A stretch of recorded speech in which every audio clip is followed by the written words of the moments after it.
So hopefully you have succeeded in filling out your idea of the problems or the challenges in your organization and its work, and hopefully you've been able to identify some possible transnational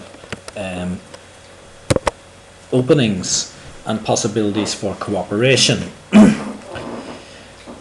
So we're assuming then that you have developed a few ideas, that your colleagues in a real situation have reacted positively to them, and if that was the case, then it would be useful at this point to go one step further and try to add some detail to the idea.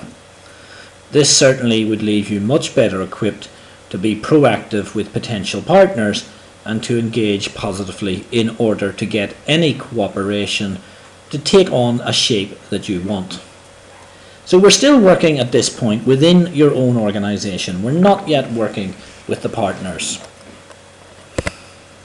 Now, we present here a table which is designed to try to help you order your initial ideas somewhat more.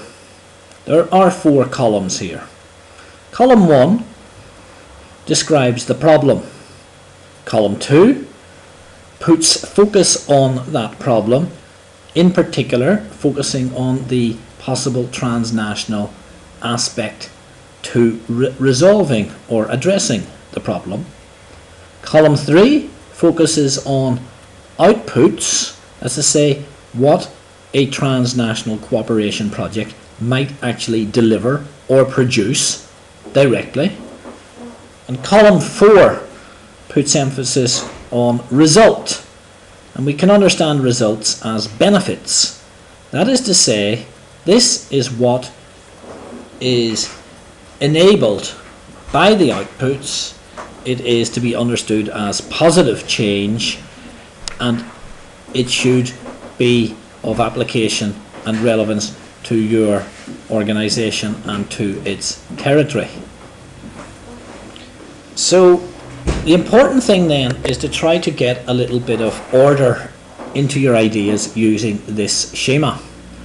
And therefore, we would suggest that you would really should try to take one of your ideas and simply, in the first column, indicate the problem, indicate the aspect that you want to focus on regarding this problem with regard to any particular transnational cooperation, then indicate what you see as a possible or acceptable output coming out of the transnational project directly, and then indicate the result or benefit that will be enabled for your organization. Now, if you do this, then you'll be able to see whether your idea makes any sense, and certainly you'll be able to discuss it with your colleagues and get their reaction, and you'll be able to focus the discussion a little bit more on the benefits of the cooperation. Now, I've given a definition for outputs and results, but I think it's important to be very precise with regard to them. So I'll repeat them. By outputs, we understand what is produced directly from the cooperation project.